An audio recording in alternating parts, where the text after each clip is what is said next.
কাঁচা পেঁয়াজ খাওয়া মাকরু কিনা? কাঁচা পেঁয়াজ খাওয়া সাধারণ অবস্থায় মাকরু না, তবে মসজিদে যাওয়ার আগে কাঁচা পেঁয়াজ খেয়ে যাবেন না। কারণ মসজিদে নবী করিম সাল্লাল্লাহু আলাইহি ওয়াসাল্লাম বলেছেন, ফেরেশতারা থাকে, তাতাআজ্জাল মালায়েকা বিমা ইয়াতাআজ্জা বিহি বনু আদম। মানুষ যে গন্ধে কষ্ট পায়, ফেরেশতারা সে গন্ধে কষ্ট পায়। অতএব বিড়ি, সিগারেট বা কাঁচা পেঁয়াজ খেয়ে মসজিদে যাবেন না, বরং এগুলা খেয়ে মসজিদে যেতে হলে কুলিটুলি করে মুখ টুক সাফ করে তারপরে মসজিদে যাবে। তাহলে সাধারণ এমনি ভাতে আপনি কাঁচা পেঁয়াজ খেলেন, খেয়ে পরে ব্রাশ করে মুখ পরিষ্কার করে মসজিদে গেলেন, তাহলে এটা কি হবে না? মাকরু হবে না।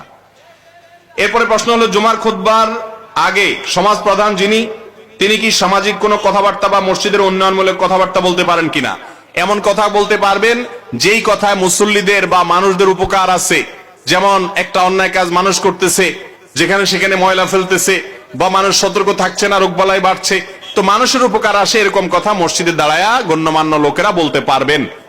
কিন্তু তারা দাঁড়ায়া তাদের নিজেদের ভোট চাওয়া কিংবা দুনিয়াবি কোনো কিছু বলা, আল্লাহর ঘরে দাঁড়ায়া সেটা করা জায়েজ নাই।